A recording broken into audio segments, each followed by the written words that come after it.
Hello everyone and welcome. We're here in Yeshivat Chut Shel Chesed under the guidance of Rabbi Shalom Arush, and today we're moving along, getting closer to finishing Rabbi Nachman's stories and parables. This one is called the Tainted Grain. A king once told his prime minister, who was also his good friend, "I see in the stars that whoever eats any grain that grows this year will go mad. What is your advice?" The prime minister replied, "We must put aside enough grain so that we will not have to eat from this year's harvest." The king objected, "But then we will be the only ones who will be sane. Everyone else will be mad. Therefore, they will think that we are the mad ones. It is impossible for us to put enough grain for everyone. Therefore, we must eat this year's grain. But we will make a mark on our foreheads so that at least we will know that we are mad. I will look at your forehead, and you will look at mine. And when we see this sign, we will know that we are both mad." This is a very interesting story. I haven't found anyone write in this book any commentary, but what we can get out of this is that, yes, the person, sometimes he knows that there's something wrong with him, but just the fact that you know, that you're aware of the problem, that already is half of the solution, and it already brings you to a place where you won't be judgmental and you won't be so hard on yourself, because yes, you know that you struggle with something, and that's okay. It's okay to struggle, but the question is, are you doing anything about it? So they knew that they had this sign. They ate the grain, they got crazy, their mind was not set. And that's also another thing, to know that when your mind is not in a good place, making sure you're not going to make a decision. This next one is maybe the shortest story. This is called the deer. Once a king was pursuing a deer, but he did not catch it. The royal ministers caught up with him and said, "Your Majesty, let's go back." He said, I must capture the deer," replied the king. "But whoever wishes to go back can go back." This is our job in life. We must be this king. And we have set our mind to a goal, go for it. Don't give up on your dreams. Don't give up on your goals. Yes, will there be deterrences in the way? Of course. But you must not give up on your goal. King decided, I want to get the deer. That's what a king's decision was. It's going to happen. He's not going to go back. Let's be that king. All right. Up to the second to last one. This is called the bird. There was once a king who was a great astrologer.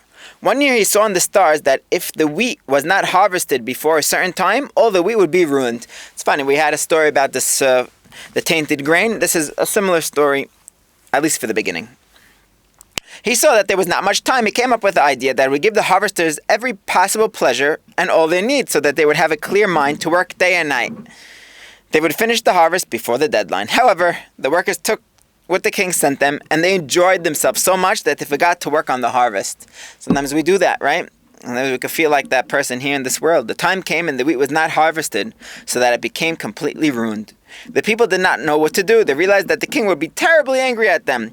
A sage gave them an idea. What was his idea? A king was very fond of a certain type of bird. If they could bring him such a bird, he would have so much pleasure from it, he would forget everything. However, it was very difficult to capture this bird since it lived very high up. They did not have a ladder, and there was no time to get one. The sage once again gave them an idea. Since there were many men, one would be able to stand on the shoulders of another, making a human ladder to reach the bird. They liked the idea, but began to argue, since each one wanted to be on the top. They wasted time arguing until the bird flew away. The king then remained angry at them for neglecting to harvest the wheat on time. So, there's an explanation right in the story for this one. The idea is that Hashem created man, and then gave him every pleasure, also that he should be able to cut the grain before he is harmed, through blemishing the pegam haberit. People would then be able to serve Hashem with a clear mind, but they neglected it through their enjoyment, until they forgot the grain, and let their minds be ruined. Nevertheless, there was still hope through the bird, who is the tzaddik, since through him everything could be forgiven. But then there was arguing and strife, since each one wanted to be on top. They were thus kept from binding themselves to the tzaddik. Something that we see all the time. So, Rabbi Arush actually spoke to us today about Rosh Hashanah, where we come close to the tzaddik. He says the main thing is to go and to say, I am a stone. What does that mean? We know that when Yaakov Avinu was going, he lay down on Har Moriah, where the Bet HaMikdash is now, and he put 12 stones around his head to protect him at night. And at night, all the stones became one. It says each and every person that comes to the tzaddik, whenever, but especially for Rosh Hashanah, realize that they're a stone, they're a building brick.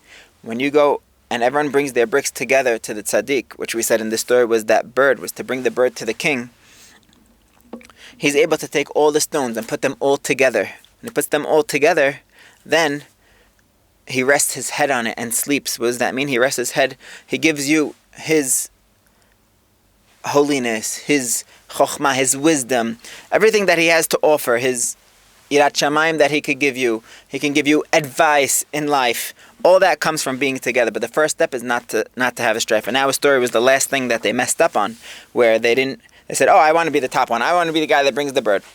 But everyone has something, and everyone has something in them that they could contribute if we're only open to accepting and learning from the next one.